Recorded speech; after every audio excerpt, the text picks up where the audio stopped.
All right, let's get real for a second. We all kind of walk around acting like we've got forever. Like we'll get to all our big dreams someday.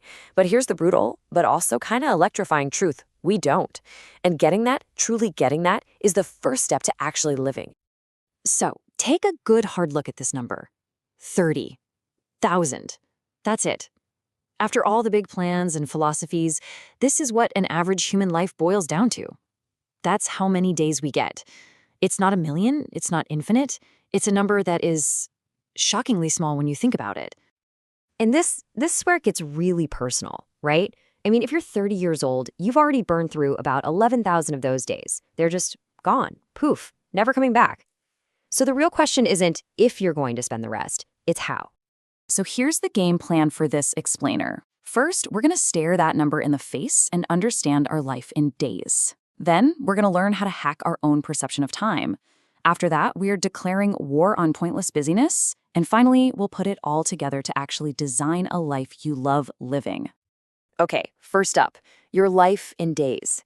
This is all about getting to the root of the problem, the little mental trap that we all fall into that keeps us from doing what really matters.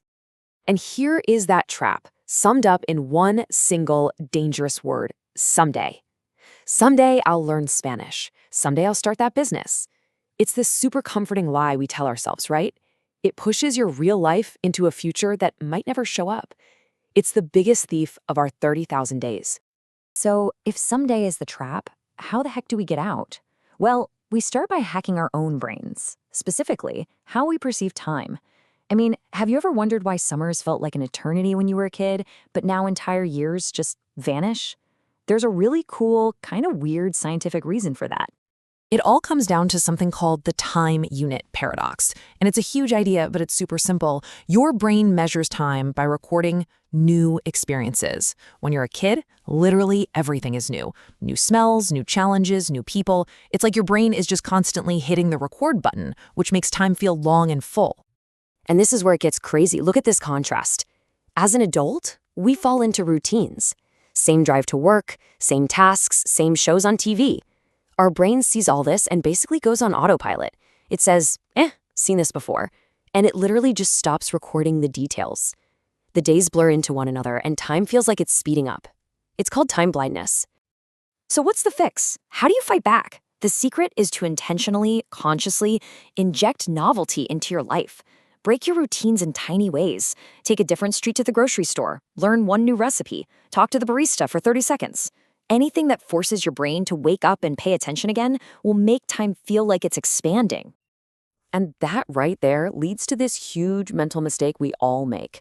We try to cram way too much into a single day, we get overwhelmed, and then we just give up. But we completely fail to see the insane amount of progress we could make over a whole year with just a little bit of consistent effort. And you know that whole mistake of underestimating the year? It leads us straight into this next section. We fill our days with stuff, pointless tasks, endless emails, thinking we're being productive.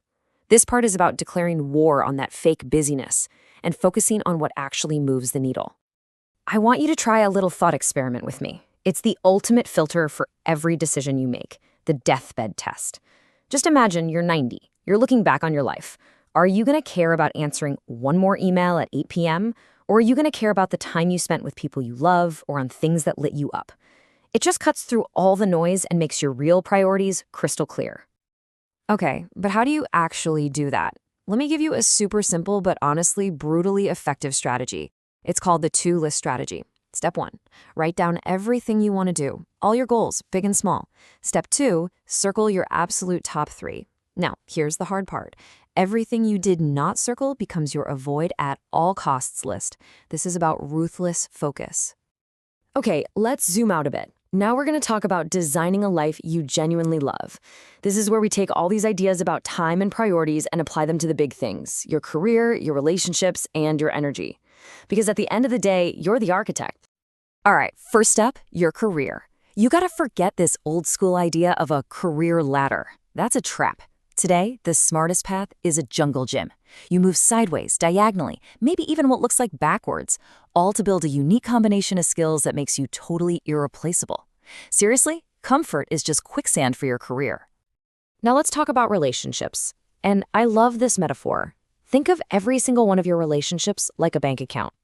Every small positive thing you do, a quick text to check in, remembering a small detail, that's a deposit. Every negative thing, being late, not really listening, that's a withdrawal. And you cannot expect to make big withdrawals when you're in need if the account is empty. And finally, let's tackle energy. We've all heard this one, right? It's this whole hustle culture mantra that's supposed to sound tough, but really it's just not smart. It treats rest like it's a weakness or some kind of luxury you haven't earned. But here's the smarter reality. Sleep isn't weakness. It is a literal performance-enhancing superpower. Being sleep-deprived impairs your judgment as much as being drunk. High-quality rest doesn't take time away from your goals. It multiplies the effectiveness of the time you actually spend working on them. So what's the big takeaway here? What does it actually mean to be a life designer? It means you stop waiting around for the perfect 5-year plan to fall out of the sky. Instead, you just start running small, low-risk experiments. You test your way into the right life by changing one tiny thing and seeing what happens. You build momentum from small, repeatable wins. And really, this is what it all comes down to. It's not about one huge, heroic action that changes everything. It's about the tiny, almost invisible things you do every single day. Your daily habits are the literal building blocks of your entire existence. They eventually become your life. So look, after everything we've talked about, it all boils down to this one question. What are you going to do now? Not someday, this week. What is one tiny experiment you can run to start designing a better life? Maybe it's that different route to work we talked about. Maybe it's just texting an old friend. What's that first small step? And I'm serious, I actually want to know. Drop your experiment in the comments below. Let's get a whole list of ideas going for everybody. And of course, if this helped you think differently about your 30,000 days, do me a favor and hit like and subscribe for more ways to make every single one of them count.